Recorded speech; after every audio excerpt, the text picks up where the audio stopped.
Hello बच्चों, नमस्कार। कैसे हैं आप सभी लोग। उम्मीद करता हूँ शानदार, जिंदाबाद, जबरदस्त होंगे और आप सबकी पढ़ाई बहुत बेहतरीन चल रही होगी। मैं कृष्णा सर आप सभी का स्वागत करता हूँ आपके इस प्यारे से प्लेटफॉर्म पे जिसका नाम है यूनिक स्टडी विद कृष्णा में। तो बच्चों, हमने जो है 50 दिन 50 मैराथन सीरीज का जो लेक्चर नंबर 9 है कल ले लिया था। आज हम लोग पढ़ेंगे लेक्चर नंबर 10 50 दिन 50 मैराथन सीरीज का। और अध्याय हमने 4 शुरू कर दिया था, द्विघात समीकरण। इसका भाग 1 और भाग 2 लाने वाले थे, दोनों में एक एक मिला के भाग 1 में हमने प्रश्नावली 4.1 को कंप्लीट कर लिया था। अब हम लोग इसका भाग 2 पढ़ेंगे, जिसमें हम लोग प्रश्नावली 4.2 के बारे में पढ़ेंगे। अगर कोई भी डाउट होता है आपका, जो भी पढ़ रहे हैं उसको तुरंत कमेंट करिए, ठीक है, उसका रिप्लाई दिया जाएगा। और भी कोई प्रॉब्लम होती है तो उसका रिप्लाई आपको दिया जाएगा, ठीक है। तो बच्चा लोग आइए पढ़ते हैं हम लोग। पहला है क्या, सबसे पहले कुछ बेसिक चीजें बता देते हैं। जो द्विघात समीकरण होता है, द्विघात समीकरण, ठीक है, इसका जो व्यापक रूप होता है, क्या होता है, व्यापक रूप। तो व्यापक रूप होता है ax² + bx + c = 0। ये इसका क्या होता है, व्यापक रूप। अब समझिए, इसका हम लोग द्विघात समीकरण का हल करते हैं। हल करने का मतलब होता है इसका शून्यक निकालते हैं। शून्यक, शून्यक को बोलते हैं क्या, मूल, उसी को बोलते हैं इकाई, ठीक, इकाई। अंग्रेजी में सबसे आसान है, बोल देते हैं रूट। क्या बोलते हैं, रूट। आई बात समझ में। तो अब समझिए, इस द्विघात समीकरण का शून्यक निकालने की टोटल कितनी विधियां होती हैं, 3 विधियां होती हैं। कौन कौन सी, पहला होता है गुणनखंड, गुणनखंड विधि। पहला कौन सी विधि होती है, गुणनखंड विधि। और दूसरा होता है श्रीधराचार्य सूत्र विधि, श्रीधराचार्य, ठीक, श्रीधराचार्य सूत्र विधि। और एक होता है पूर्ण वर्ग, पूर्ण वर्ग विधि। एक कौन सा होता है, पूर्ण वर्ग विधि।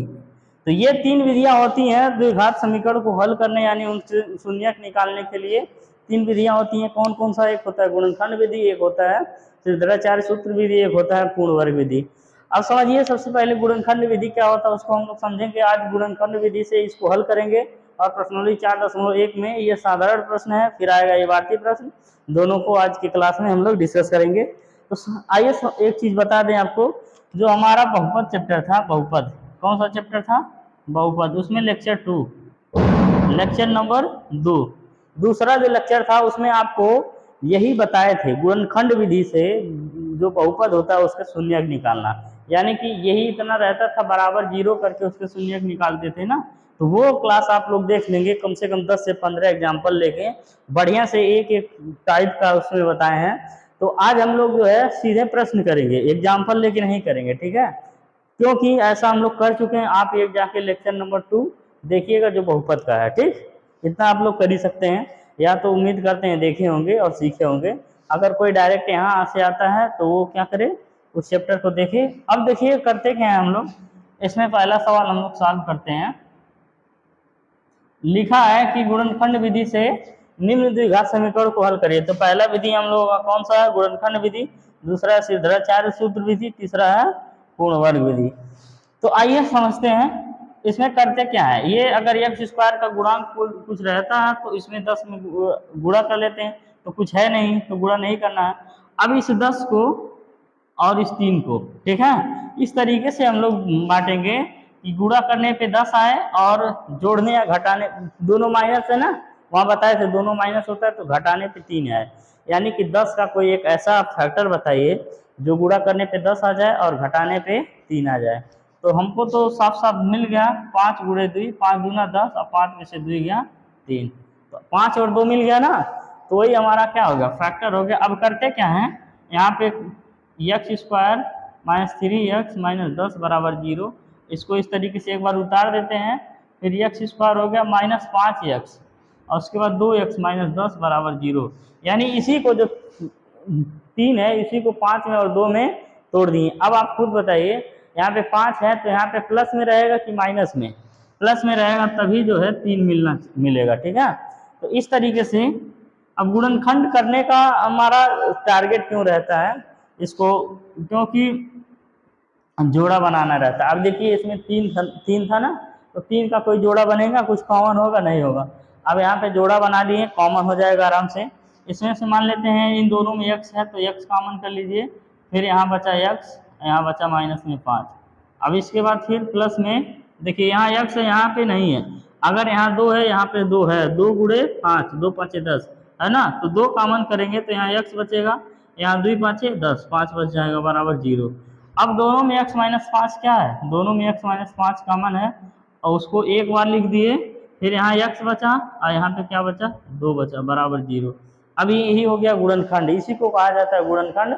अब आगे हल कर देंगे तो गुणनखंड विधि से हल हो जाएगा, उसका मान निकालेंगे, एक बार इसको बराबर करेंगे एक बार इसको, तो x माइनस 5 बराबर 0 करेंगे तो x बराबर इधर माइनस है इधर आएगा प्लस में हो जाएगा 5।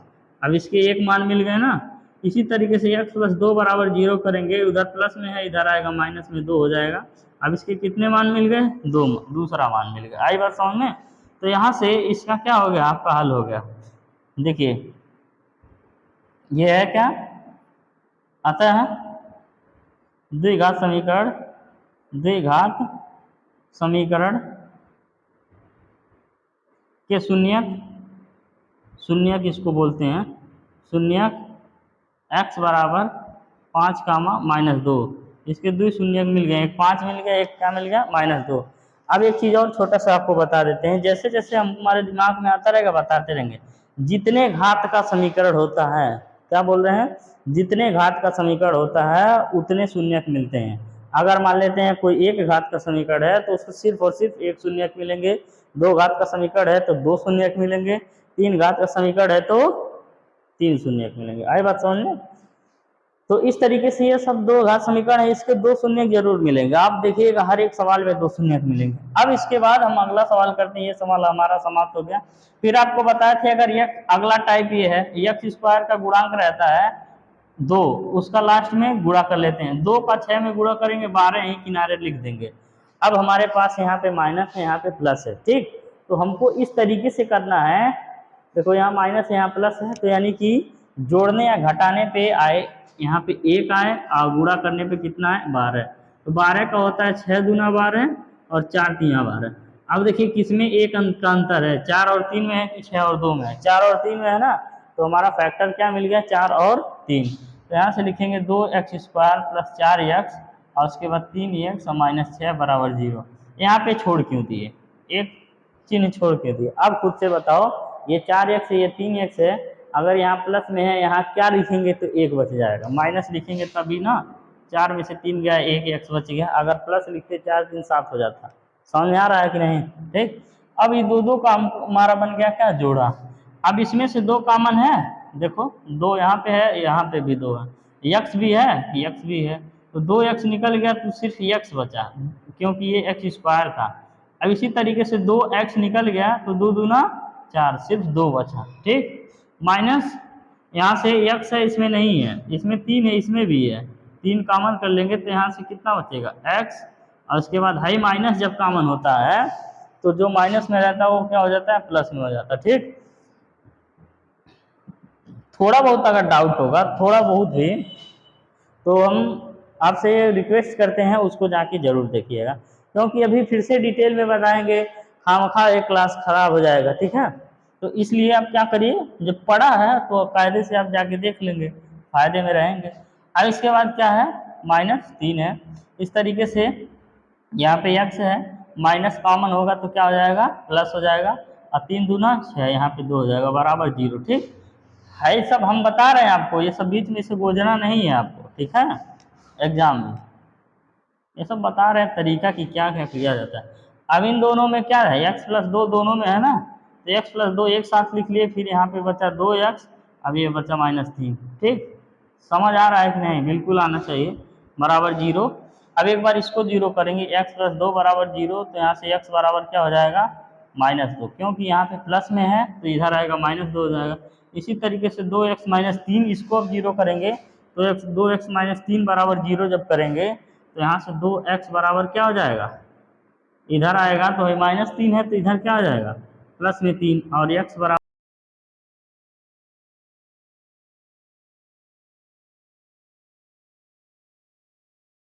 है कौन कौन से, एक x बराबर मिल गया -2 और एक क्या मिल गया 3/2, इसके यही क्या होगा शून्यक हो गए, है ना। देखिए इसके भी कितने शून्यक मिले, 2 शून्यक मिले। तो बाबू दो घात का समीकरण है, हमेशा 2 ही शून्यक मिलेगा, ठीक है। अब फिर इसको देखते हैं, तीसरा सवाल काफ़ी बढ़िया दिख रहा है, करड़ी वर्ड़ी है। अब हमको करना क्या है, करड़ी में 2 का पहले इसमें गुणा करेंगे, क्योंकि एक्स स्क्वायर का जो गुणांक रहता है उसका क्या करते हैं गुणा। जब 5 में एक्स स्क्वायर का 5 करड़ी में 2 का, इसमें करड़ी में 2 में गुणा करेंगे तो करड़ी करड़ी हट जाएगा, 2 ही आ जाएगा ना, 5 2 हो जाएगा, इन दोनों का मान 2 हो जाएगा, 5 दूना कितना हो गया 10। अब हमको एक ऐसी संख्या चाहिए जो गुणा करने पे 10 आए और जोड़ने पे 7 आए। आपको साफ साफ दिख रहा होगा, 5 दूना 10 और 5 2 कितना हो जाएगा 7। तो हमको मिल गया ना 5 और 2, मिला कि नहीं मिला, मिल गया। तो यहाँ से क्या करेंगे, √2 x square plus 5x plus में 2x प्लस में 5 √2। आई बात समझ में। अब बराबर क्या हो गया 0, ठीक। अब ये हुआ कैसे, √2 का √2 में गुणा हुआ तो √ हट गया, 5 दूना 10 हो गया। अब हमको 2 संख्या चाहिए था, गुणा करने पे 10 आया और जोड़ने पे कितना है 7, तो 5 दूना 10, 5 2 7, ठीक। अब समझिए इसमें से कुछ कॉमन करेंगे हम लोग। √2 यहाँ भी है, नहीं है, बिल्कुल नहीं है, तो यहाँ पे √2 कॉमन नहीं होगा, सिर्फ x कॉमन होगा क्योंकि दोनों में है। अब x कॉमन हो गया तो यहाँ बचा √2, बचा कि नहीं बचा, और यहाँ पे x भी बचा। अब यहाँ पे x तो बाहर चला गया, खाली 5 बचा ना, समझ में आया। अब देखिए प्लस, इसमें √2 है, इसमें भी √2 है कि नहीं है। अभी आपको बताया थे जब √2 और √2 मिलके तभी ना 2 बना था, √2 मिलके तब ना 2 बना था। तो इसका मतलब 2 में 2 बार √ है, ठीक। तो एक बार √ कॉमन हो जाएगा, तो एक बार √ बच जाएगा कि नहीं, तो और यहाँ से x बच जाएगा और यहाँ से क्या बच जाएगा, है तो बाहर आ गया, 5 बच जाएगा। एकदम आपको समझ में आना चाहिए, पूर्ण रूप से कोशिश कर रहा है कि आपको एक एक चीज़ आए समझ में, ठीक है। अब देखिए यहाँ से ये दोनों क्या है, सेम सेम है। यहाँ से आप लिख देंगे √2 x प्लस 5। इसी तरीके से ये दोनों एक साथ लिखा गया, तो अब यहाँ से x बचा, यहाँ से √2 बचा, यहाँ से x बचा, यहाँ से √2 बचा, बराबर 0 हो गया, ठीक। अब इसका ये गुणनखंड हो गया, तो गुणनखंड हो गया तो इसको लिख देते हैं, एक बार इसको 0 कर देते हैं, √2 x प्लस में 5 बराबर 0। तो यहाँ से √2 x बराबर हो जाएगा माइनस में 5, तो x बराबर हो जाएगा -5 बटे √2, ठीक। अब ये आपका x का मान हो गया 1। फिर यहाँ से क्या करेंगे, x प्लस √2 बराबर 0, तो x बराबर है प्लस में है तो इधर रहेगा माइनस में √2, ये आपका दूसरा मान है, ठीक। 2 घात का समीकरण है तो 2 मान फिर से मिल गए ना, चलिए बहुत बढ़िया। अब आगे क्या करेंगे, यहाँ पे 8 है, ठीक, तो सब में गुणा कर दीजिए, सबका एलसीएम 8 हो जाएगा।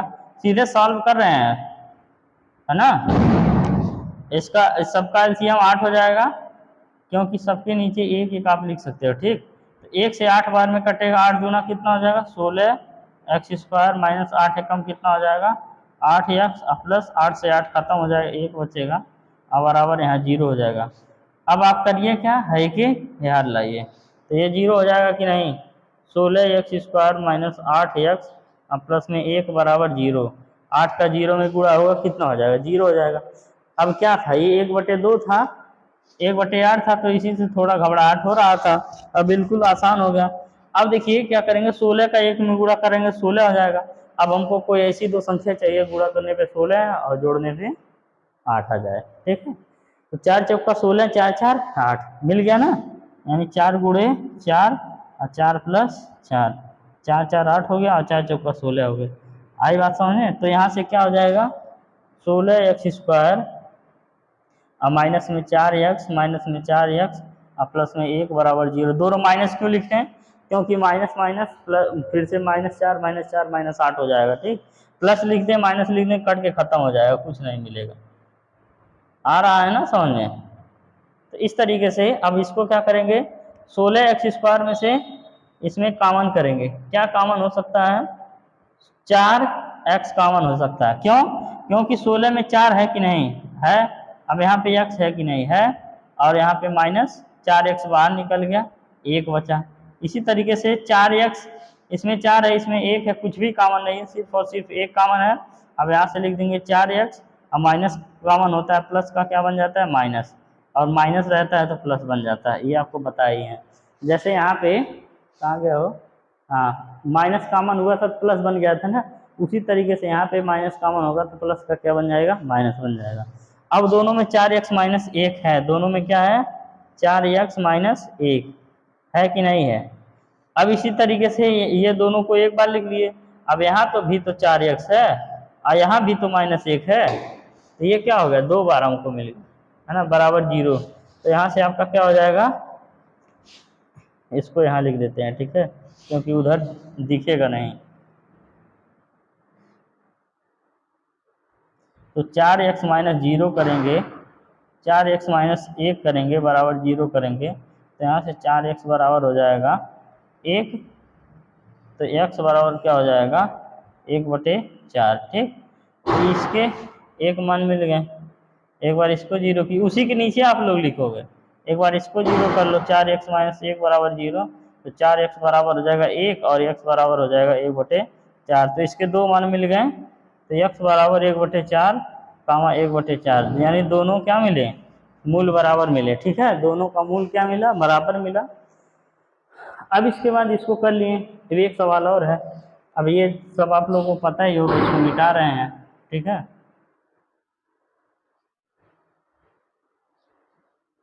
चलिए अब इसको हम लोग करते हैं, यहाँ पे 100 है, 100 का 1 में गुणा करेंगे तो 100 हो जाएगा। अब ऐसा संख्या चाहिए जोड़ने पे 20 है, गुणा करने पे 100 है, 10 गुणे 10 और 10 प्लस 10, 10 10 20 हो गया और 10 10 100 हो गया, तो हमको मिल गया ना संख्या। तो यहाँ से क्या करेंगे 100x² minus 10x minus 10x plus में 1 बराबर 0, ठीक है। ये तो बिल्कुल इसी क्वेश्चन की तरह दिख रहा है। अब आइए, दोनों में 10 कॉमन है, 10 कॉमन है, दोनों में x कॉमन है, यहाँ 100 में 10 है ना, यहाँ पे भी 10x है, तो अब यहाँ से 10 बच गया और x बच गया। अब ये पूरा 10x बाहर निकल गया तो क्या बचा 1 बचा, ठीक। इसी तरीके से माइनस इसमें कॉमन हो जाएगा 1, तो यहाँ से क्या हो जाएगा 10x, अब ये प्लस वाला क्या बन जाएगा माइनस बन जाएगा। लाइट गया, बहुत बड़ी समस्या है। चलिए बच्चों माफ़ी चाहते हैं, लाइट चला गया था, 1 घंटा इंतज़ार करने के बाद फिर आया है। अब देखिए यही क्वेश्चन हम लोग कर रहे थे ना, 10x, यहाँ से 10x कॉमन हुआ था, 10x बचा था -1, और यहाँ से फिर -1 और यहाँ पे ये बच गया था 10x -1, ठीक। अब दोनों में क्या है 10x -1 है, तो यहाँ से लिखिए 10x -1 और यहाँ से 10x -1 ये बच जाएगा, इक्वल टू 0 हो जाएगा।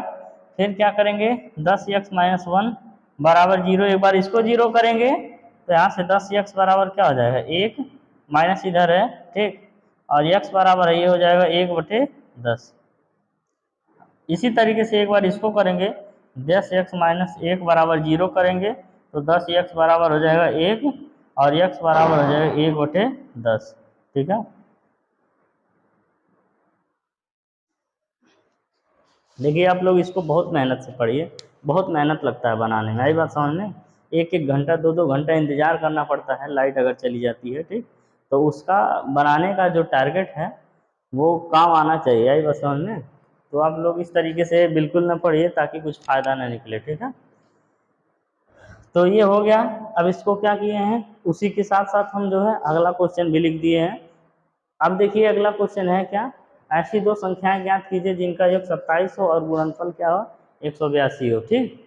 अब हमको करना क्या है, अभी तक हम लोग साधारण प्रश्न पढ़ रहे थे, कैसा प्रश्न पढ़ रहे थे साधारण प्रश्न, अब हम लोग इबारती प्रश्न पढ़ेंगे। ये प्रश्न है, एक प्रश्न ये है, अब इसमें एक छोटा सा लिखा है कि उदाहरण नंबर क्वेश्चन नंबर 2 में उदाहरण 1 में दी गई समस्याओं को हल कीजिए, यानी कि उदाहरण आप 1 जाके देखेंगे, इस तरीके का इबारती प्रश्न दिया होगा, उसको आप लोग हल करेंगे। और कैसे करेंगे, जब इसमें 3-4 सवाल ये बता देंगे प्रश्नावली का तो आप उसको ऑटोमेटिक जाके कर लेंगे, हो जाएगा, ठीक। अभी हमने 3.1 में इस तरीके का सवाल किया था, बिल्कुल ये क्रमागत संख्या वाला भी सवाल था, लेकिन उसमें क्या था, क्या उसमें यही था कि सिर्फ और सिर्फ बनाना था आपको द्विघात समीकरण। अब इसमें क्या है, हल भी करना है। ठीक, तो आइए समझते हैं। दिया है कि ऐसी दो संख्याएं ज्ञात कीजिए जिनका योग 27 हो और गुणनफल 182 है। जैसे मान लेते हैं एक ए है एक बी है, ठीक, इन दोनों को मिला के 30 रुपया है, इन दोनों के पास मिला के 30 रुपया है, तो हम कह दें इसके पास x रुपया है तो इसके पास कितना होगा, 30 माइनस x रुपया होगा कि नहीं, क्योंकि x का अगर कह दें इसके पास 10 रुपये है तो इसके पास 30 में से 10 गया 20 रुपये होगा। इसी तरीके से हम मान लेते हैं इसके पास x है तो b वाले के पास 30 माइनस x रुपया होगा। तो वही काम यहाँ पे करना है। अभी दो लोग हैं, दो चर वाला रहता है, एक को x मानते हैं एक को y, लेकिन यहाँ पे सिर्फ x मानना है। ठीक है, तो मानते हैं, सॉल्व किया जाए। लिखेंगे माना पहली संख्या, माना पहली संख्या क्या है, x है, तथा दूसरी संख्या क्या होगी, दूसरी संख्या, यानी दोनों का योग कितना है, 27 है, तो दूसरी संख्या 27 माइनस x हो जाएगी। होगी कि नहीं, बिल्कुल होगी। यानी दोनों मिला 27 है तो एक का x है तो दूसरे का 27 में से x निकल जाएगा, वही होगा। और लिखेंगे प्रश्नानुसार, प्रश्नानुसार, प्रश्न के अनुसार। ऐसा हम लोग किए हैं सवाल, पिछले वाले में आप लोग किए हैं। ठीक है, अभी आगे सिर्फ और सिर्फ क्या करना है, उसको हल कर देना है। प्रश्न के अनुसार बोल रहा है कि जो पहली संख्या है और जो दूसरी संख्या है 27 माइनस x, इन दोनों का गुणनफल कितना है, 182 है। देखिए दूसरी दोनों का गुणनफल 182 है, तो x का 27 में गुणा हो जाएगा 27x हो जाएगा, और x का x में गुणा हो जाएगा x स्क्वायर हो जाएगा बराबर 182 हो जाएगा। ठीक, आप सबको इधर लेके आइए, x square minus 27x minus 27x, और इसके बाद फिर प्लस में 182 बराबर 0। यानी ये इधर माइनस था एक्स स्क्वायर, तो हम इधर लेके आए तो ये प्लस में हो गया, इसको इधर लेके आए तो माइनस में हो गया, बाकी है तो अपने जगह यहाँ पे वैसे पड़ा हुआ है। ठीक है, अब हमारा काम क्या है, हमारा मकसद ये है कि हमारे गुणा करने पे 182 है, जोड़ने या घटाने पे 27 है, तो 182 का आप लोग फैक्टर करिए तो कितने बार में कटेगा, 2 1 3 8 3 11, ये 3 से नहीं कटने वाला है, 4 से कटेगा, देख लिया जाए, 4 चौका 16, 2 बचा, नहीं कटेगा 4 से, 2 से देखिए, 2 9 18, 1 13 7 91, है ना, 13 7 91, 2 13 7 से कटेगा, तो यहाँ से हमको लाना कितना है, 27 लाना है, 7 दूना 14, 14 और 13 कितना होता है, 27, तो हमारा फैक्टर मिल गया। यानी कि 14 गुणे 13 करेंगे तो 182 आएगा, और 14 प्लस 13 करेंगे तो कितना आएगा, 27 आएगा। तो इस तरीके से हमारा फैक्टर मिल गया, x square minus 14x minus 13x और प्लस में 182 बराबर क्या मिल गया, 0। अब इन दोनों में हम कॉमन करेंगे, इन दोनों में क्या करेंगे, कॉमन करेंगे। देखिए x कॉमन हो जाएगा दोनों में कि नहीं, इसमें x कॉमन हो गया तो यहाँ से बचा x और यहाँ से बचा 14। ठीक, इसमें से क्या होगा, इसमें x है इसमें नहीं है, x कॉमन नहीं हुआ, लेकिन इसमें 13 है, इसमें भी 13 है, अभी भाग दिए हैं, 14 बार में जाएगा, तो यहाँ से क्या हो जाएगा 14x और प्लस का क्या बन जाता है माइनस, ओहो 14 कहाँ से ला दिए जी, हाँ x, अब यहाँ पे 14 बार में जाएगा बराबर हो गया 0, इसको लिख देंगे x माइनस 13, अब यहाँ से हो जाएगा x माइनस 14, अब यहाँ से x माइनस 13 बराबर 0 करेंगे तो x बराबर हो जाएगा 13। ठीक, अब यहाँ से x माइनस 14 बराबर 0 करेंगे तो x बराबर क्या हो जाएगा 14। अब हमारा संख्या क्या मिल गया, मिल गया। अतः पहली संख्या 13 तथा दूसरी संख्या क्या हो जाएगी, 14 हो जाएगी, है ना, 13 14 27 हो जाएगा, तो 13 और 14 यही संख्याएं हो जाएंगी। अब आइए इसको करते हैं, चलिए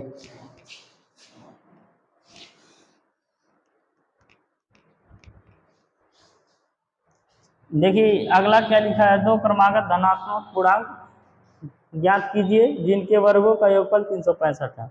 तो आप लोगों को हम बताए थे कि नहीं, अगर मान लेते हैं पहला संख्या x है, दूसरा क्रमागत x+1 होगा, तीसरा x+2 होगा, चौथा x+3 होगा, यही क्रमागत संख्या है। क्रमागत सम विषम में बताए थे x+2 x+4, एक x है x+6, ये क्रमागत सम विषम वाला था, ये क्रमागत संख्या वाला था। ठीक, तो बताए थे और यहाँ भी बता दे रहे हैं, बता ही दिए ना।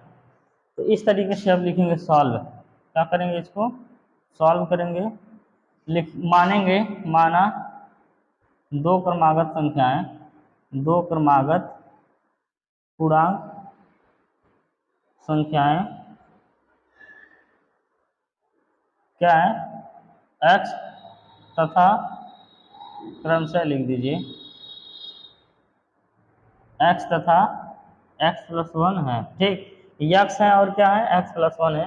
अब लिखेंगे प्रश्नानुसार, प्रश्नानुसार यह से कह रहा है कि हमारा जो पहला संख्या x है, इसका स्क्वायर, वर्ग, इस वर्गों का योग कहा है ना, इसका स्क्वायर, फिर x+1 का स्क्वायर और इसका योग, वर्गों का योग ही हो गया कि नहीं, ये वर्ग, ये वर्ग, वर्गों का योग कितना दिया है बाबू, 365।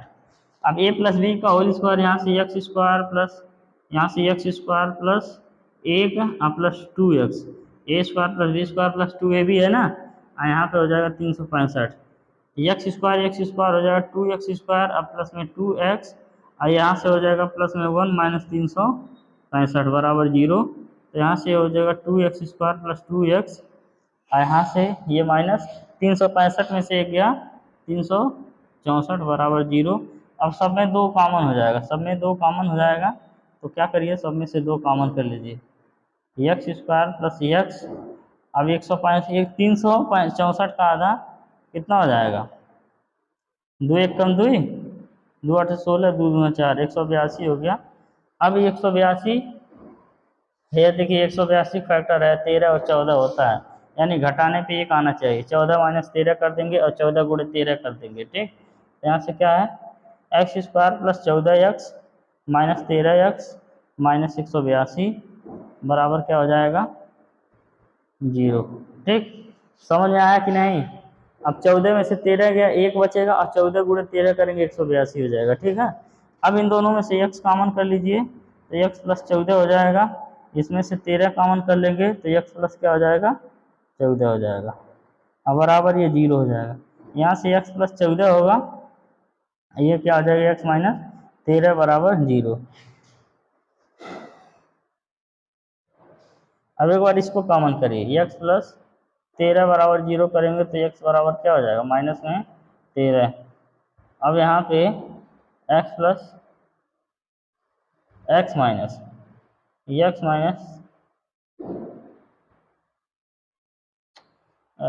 यहाँ पे x माइनस 13 था। ठीक, तो x बराबर क्या हो जाएगा, 13, और ये x प्लस 14 बराबर 0 है, तो x बराबर हो जाएगा माइनस 14। अब आप समझिए इसमें से कौन सा लेंगे, 13 लेंगे कि 14 लेंगे। इसमें क्या कहा, धनात्मक संख्या होना चाहिए, 14 धनात्मक संख्या नहीं, 13 धनात्मक संख्या है। अब ये आता है पहली संख्या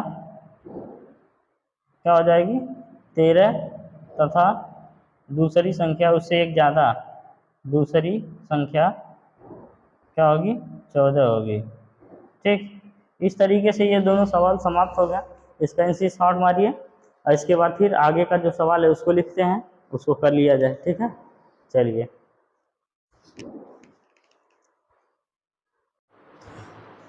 चलिए बच्चों, ये आपके सामने सवाल हाजिर है, दो सवाल बचा है, इसको हम लोग कर लेते हैं।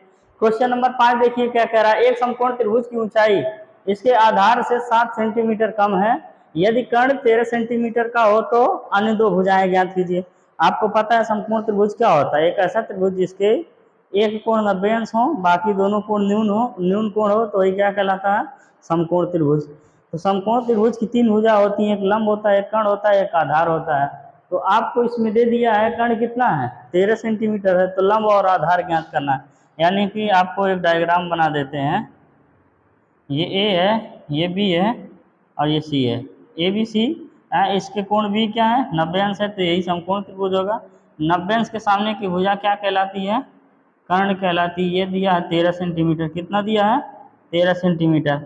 और कह रहा है समकोण त्रिभुज की ऊंचाई आधार से 7 सेंटीमीटर कम है। यानी कि जो ये आधार है, अगर ये x है, ओहो आधार 7 सेंटीमीटर कम है।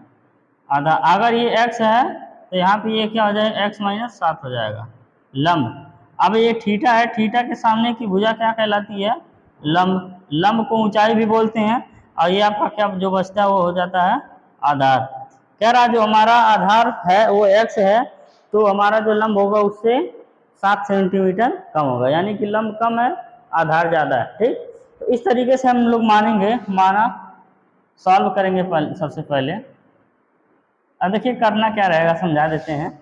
मान लेंगे आधार x है तो लंब मिल जाएगा x माइनस 7। तो आपको पता ही है पाइथागोरस का प्रमेय सब लोग जानते हैं। पाइथागोरस प्रमेय, कौन सा प्रमेय? पाइथागोरस प्रमेय। तो ये पाइथागोरस प्रमेय होता क्या है अब जान लीजिए। अगर कोई समकोण त्रिभुज रहे, कैसा त्रिभुज? समकोण त्रिभुज रहे, उसमें कोई दो भुजाएं हमको पता हो, तीसरी भुजा पता करनी हो, तो उसके लिए पाइथागोरस ने एक सूत्र दिया था, उसी को कहा जाता है पाइथागोरस प्रमेय। ठीक, तो आप समझते हैं ये सूत्र दिया क्या था? उन्होंने कहा था जो कर्ण होता है इसका स्क्वायर करिए, लंब का स्क्वायर करिए और जोड़ दीजिए आधार के स्क्वायर में। ठीक, यानी कि जो कर्ण का स्क्वायर होगा लंब और आधार के स्क्वायर के योग के बराबर होगा।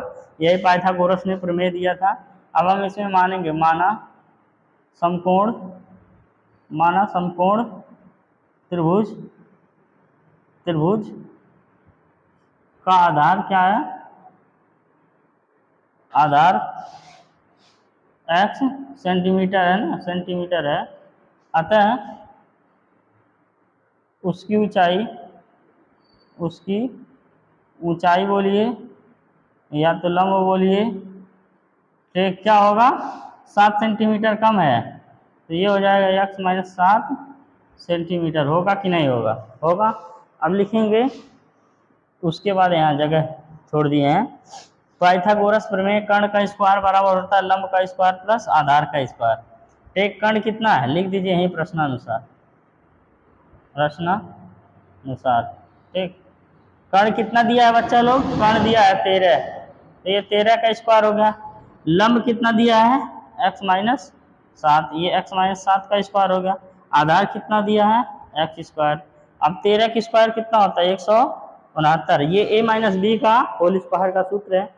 तो अभी कल बताए थे a square minus B square minus a square plus B square minus 2ab, यानी x स्क्वायर प्लस 7 का स्क्वायर 49 प्लस 2 यानी कि 2, a का मान x है 2x और 7 दूना कितना हो जाएगा? 14।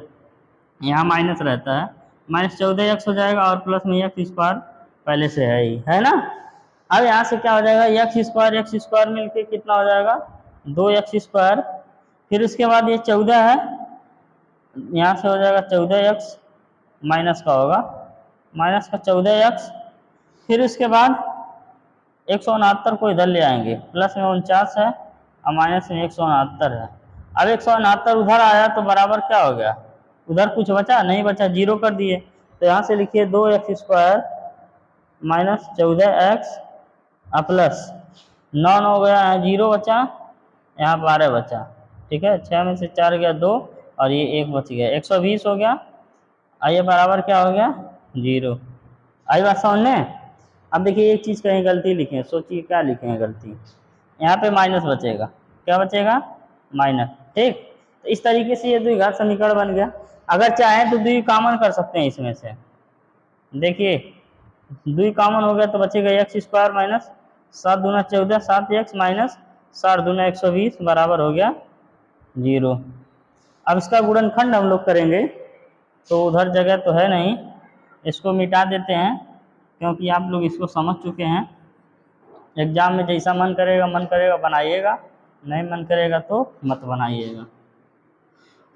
अब देखिए यहाँ से x square minus 7x minus 60 बराबर 0 लिख दिए ना। 12 5 60, 12 में से 5 गया 7, मिल गया हमको फैक्टर। गुणा करने पे 7 आएगा, वो गुणा करने पे 60 और घटाने पे 7, यानी 12 5 60, 12 में से 5 गया 7। X square minus 12x plus में 5x माइनस 60 बराबर 0। अब प्लस क्यों लिखे हैं? क्योंकि 12 में से 5 जाएगा तभी ना 7 बचेगा। अब इन दोनों में क्या कॉमन है बच्चा लोग? क्या कॉमन है बताइए? इसमें x है, इसमें भी x है, x कॉमन है, तो एक x निकल गया, एक x बचा, माइनस में 12 बच गया। अब इसमें x है, इसमें नहीं है, लेकिन इसमें 5 है, इसमें भी 5 है, तो 5 कॉमन कर देंगे, यहाँ से x बच जाएगा, माइनस 12 बचे 60, 12 हो जाएगा, बराबर क्या हो गया 0। अब ये x माइनस 12 एक बार करिए बराबर 0, और x प्लस, यहाँ x बचा, यहाँ प्लस में 5 बचा, ये बराबर 0 हो गया ना। एक बार x माइनस 12 बराबर 0 करेंगे तो x बराबर हो जाएगा, माइनस इधर आएगा, प्लस में 12 हो जाएगा। फिर इसके बाद x प्लस 5 बराबर 0 करेंगे तो x उधर जाएगा, माइनस में 5 हो जाएगा। आप देखिए ये लंबाई है, ये जो आपको बनाए हैं इस तरीके से, ये लंबाई है। तो लंबाई कभी ऋणात्मक होती है? दूरी और विस्थापन पढ़े हैं ना कक्षा 9 में। दूरी हमेशा क्या होती है? धनात्मक होती है, लेकिन विस्थापन ऋणात्मक, धनात्मक, शून्य सभी होता है। तो वो दूरी है तो ये कभी भी माइनस में नहीं होगा, तो यानी कि इसका आता है, इसका जो आधार होगा वो कितना हो जाएगा? आधार को x माने थे ना, आधार बराबर होगा 12 सेंटीमीटर, तथा लंब क्या माने थे? x माइनस 7, यानी कि 12 माइनस 7 कितना हो गया? 5 सेंटीमीटर। तो ये जो लंब आया वो कितना हो गया? 5 सेंटीमीटर। निकल गया ना बहुत आसानी से। ये क्वेश्चन कई बार पूछा गया है एग्जाम में, काफ़ी इंपॉर्टेंट है और काफ़ी आसान भी है, ठीक है। इसको आप लोग कर लिए होंगे। अब ये सवाल देखते हैं। ये सवाल है तो बहुत बड़ा और इस प्रश्नावली का आखिरी सवाल है, ठीक है। अब देखिए है क्या, एक कुटीर उद्योग एक दिन में कुछ बर्तनों का निर्माण करता है। कुटीर उद्योग का मतलब होता है स्मॉल जो इंडस्ट्री होती है, छोटे छोटे, जैसे बर्तन उद्योग हो गया, मुर्गी पालन हो गया, ठीक है, बकरी पालन हो गया, इस तरीके से कई सारी चीज़ें हैं, मछली पालन हो गया, ये सब कुटीर उद्योग में आते हैं। और इसी तरीके से आप देखिए जूता चप्पल बनाना, बहुत सारी चीज़ें, पतरी उतरी बनाना, बर्तन बनाना, ये सब क्या है? कुटीर उद्योग है। तो उसी में से एक कुटीर उद्योग क्या है? ये भी है। तो एक कुटीर उद्योग एक दिन में कुछ बर्तनों का निर्माण करता है, यानी ये बर्तन निर्माण के लिए कुटीर उद्योग है। एक दिन यह देखा गया, सिर्फ एक दिन, प्रत्येक नग की निर्माण लागत उस दिन के निर्माण किए गए बर्तनों की संख्या के दोगुने से 3 अधिक थी। यदि उस दिन की कुल निर्माण लागत 90 रुपये थी तो निर्मित बर्तनों की संख्या और प्रत्येक नग की लागत ज्ञात कीजिए। यानी कि किसी एक दिन की ये बात है, ऐसा डेली होता है, तो किसी एक दिन ऑब्जर्व किया गया जो निर्मित बर्तनों की संख्या है, नहीं, निर्माण नग की निर्माण लागत, नग का प्रत्येक दिन लिख देते हैं, प्रत्येक, अभी लिख रहे हैं समझिएगा, प्रत्येक दिन नग का निर्माण लागत, जो एक दिन का निर्माण लागत आ रहा है वो किसके बराबर है? 2 गुणे एक दिन, एक दिन में निर्मित, एक दिन में निर्मित बर्तनों की संख्या, एक दिन में निर्मित बर्तनों की संख्या प्लस में 3, यानी दुगुने से 3 ज़्यादा बन रहा है। अगर मान लेते हैं एक दिन में 10 बर्तन बन रहा होगा तो 10 दूना 20, 3 23 बर्तन हो गया। एक दिन में 5 बर्तन बन रहा होगा, 5 दूना 10, 3 13 बर्तन, वो नग हो गया, ठीक है। तो प्रत्येक दिन में नग जितना निर्माण लागत हो रहा है, उसी तरीके से जितने बर्तनों की संख्या उसका दुगने से 3 ज़्यादा रुपये लगता है, ठीक है। ये एक दिन के लिए हो गया। अब यहाँ पे 2 चीज़ें हैं, बर्तनों की संख्या और क्या दिया है? प्रत्येक नग की लागत। इसको हम लोग मानेंगे, माना एक दिन में निर्मित बर्तनों की संख्या, माना एक दिन में निर्मित, एक दिन में निर्मित बर्तनों की, ठीक, माना एक दिन में निर्मित बर्तनों की संख्या, एक दिन में निर्मित बर्तनों की संख्या क्या हो जाएगी? x है, ठीक है, कितना है? x है। अतः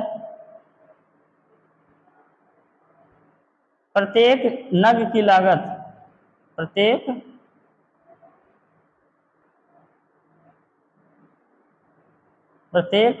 नग का निर्माण लागत, निर्माण लागत, ठीक, कितना हो जाएगा? देखिए 2, और इसके बाद फिर यही तो है निर्माण लागत, यहाँ से इसको लिखने की जरूरत नहीं, आता है लिख लीजिए, ठीक है। प्रत्येक नग का निर्माण लागत बराबर हो जाएगा 2, और इसके बाद फिर ये क्या माने हैं हम लोग? x, तो यहाँ से हो जाएगा 2x और प्लस में कितना हो गया? 3, ठीक। यहाँ से प्रत्येक नग का निर्माण लागत 2x प्लस 3 है, और एक दिन में निर्मित बर्तनों की संख्या x है, तो यहाँ पे x रखे तो 2x हो गया प्लस में 3, ठीक। आई बात समझ में? अब इसके बाद हम लिखेंगे, यहाँ पे लिखा होगा 90। कुल निर्माण लागत क्या है? कुल निर्माण लागत, कुल निर्माण लागत हो जाएगा, यानी कि कितने बर्तन बन रहे हैं और गुणे नग का निर्माण लागत, नग का निर्माण लागत गुणे निर्मित बर्तनों की संख्या, इसे सीधे लिख देते हैं बर्तनों की संख्या, ठीक। यही आपका क्या हो जाएगा? कुल निर्माण लागत। तो रुपया, अब ये रुपया में बदल गया, तो कुल निर्माण लागत 90 रुपया मिला है। अब मान लेते हैं इसमें नग का निर्माण लागत कितना है? 2x प्लस 3, और उसके बाद गुणे बर्तनों की संख्या कितनी है? x है। समझ में आ रहा होगा? एक बार आपसे समझाते हैं, अभी तो खाली बेस बना रहे थे। कह रहा है कि इसमें दो चीजें हैं, एक नग का निर्माण लागत है, ठीक, वो जो भी लागत होगा वो बर्तनों की संख्या के दुगुने से 3 ज्यादा होगा, यानी कि अगर ये बर्तनों की संख्या 5 बर्तन बन रहा है तो नग का निर्माण लागत कितना होगा? 5 दूना 10, 3 13 हो गया, इस तरीके से, ठीक। तो हम मान लेते हैं, माना एक दिन में बर्तनों की संख्या x बर्तन बन रही है। अब इसी तरीके से प्रत्येक नग का निर्माण लागत क्या हो जाएगा? 2x प्लस में 3, इस तरीके से होगा। यहाँ प्रश्नानुसार लिख सकते हैं, ठीक। तो अब ये कुल निर्माण लागत, अब रुपया में बात आ जाएगी, यानी कि हाई नग और हाई इसका गुणा कर देंगे तो ये रुपया में आ जाएगा, ठीक है। अब ये 90 हो गया, अब x का 2x में गुणा होगा 2x स्क्वायर, और x में 3 का गुणा होगा 3x, ठीक। अब इसको इधर भेजेंगे, 2x स्क्वायर प्लस में 3x, अब माइनस में कितना हो जाएगा? 90, और बराबर उधर हो जाएगा 0, ठीक। अब ये क्या मिल गया आपको? द्विघात का समीकरण मिल गया। तो 90 का गुणा कराएंगे 180 हो गया, 90 का गुणा कराएंगे 2 में 180 हो गया। अब इसके बाद क्या करिए? 6 त्रिक 18, 6 त्रिक 18 करेंगे, 6 में से 3 गया, 3 बचेगा, हो जाएगा कि नहीं? 60 गुणे 30, 60 गुणे 30 करेंगे, 60 में से 30 जाएगा, 3 बचेगा, नहीं ऐसा नहीं हो सकता। इसका 180 का फैक्टर करिए, 180 का फैक्टर करिए, 2 9 18, फिर इसके बाद फिर 2 ये हो गया 45, फिर इसके बाद ये हो गया 3 15, फिर 3 5, फिर 5। अब ऐसा हमको फैक्टर ढूंढना है, 3 का अंतर आया, 2 दूना 4, 4 3 12, और 3 5 15, 12 15 आ गया, ठीक है। कितना आ गया? 12 और 15। अब देखिए 12 गुणे 15 करेंगे 180 होगा, अब 12 अब 15 में से 12 घटेगा, कितना बचेगा? 3 बचेगा। तो मिल तो गया हमको फैक्टर। अब यहाँ से लिख देंगे 2x स्क्वायर प्लस में 15x और माइनस में 12x और माइनस में 90 और बराबर 0। तो यहाँ से 2 कॉमन होगा, शायद दिख नहीं रहा होगा, ठीक है। कहाँ लिखे? हाँ, 2 कॉमन होगा, तो यहाँ से हो गया, 2 कॉमन होगा ही नहीं, x कॉमन होगा, तो यहाँ से हो जाएगा 2x और इसके बाद प्लस में क्या हो जाएगा 15। अब यहाँ से माइनस में कितना कॉमन होगा, 12 से 90 कटेगा नहीं, 6 कॉमन कर लेते हैं, माइनस में 6 कॉमन हुआ तो यहाँ बच जाएगा 2x और 15 छक्का 90, 15 बराबर 0 हो गया। अब यहाँ से क्या हो गया बच्चा लोग, यहाँ से हो गया तो 2x प्लस में 15, ठीक। देखिए यहाँ से ये क्या हो गया 2x अब प्लस में 15 हो गया। अब ये x बचा, यहाँ पे -6 बचा, तो यहाँ पे हम लिख देंगे ये x और ये हो जाएगा माइनस में 6, ठीक। और इधर कितना बचेगा 0। एक बार इसको 0 करिए, 2x प्लस में 15, सही से लिखा नहीं रहा है, 15 बराबर 0 करेंगे तो 2x बराबर माइनस में 15 हो जाएगा और x बराबर माइनस में 15/2। अब देखिए ये कभी हो ही नहीं सकता है। और यहाँ से x माइनस 6 बराबर है 0, तो x बराबर कितना आ गया 6। अब ये कितना हो गया, ये 6 बर्तन एक दिन में बनते हैं। एक दिन में कितने बर्तन बनते हैं, 6 बर्तन। अब यहाँ से आते हैं नग का लागत कितना है, 2x प्लस में 3 है ना, तो 2 गुणे अब x यानी बर्तनों की संख्या 6 है और प्लस में 3, 6 दूना 12, 3 कितना हो गया 15, है ना। न का लागत कितना होगा 15 रुपये, और बर्तन कितने बन रहे हैं एक दिन में, 6 बर्तन बन रहे हैं।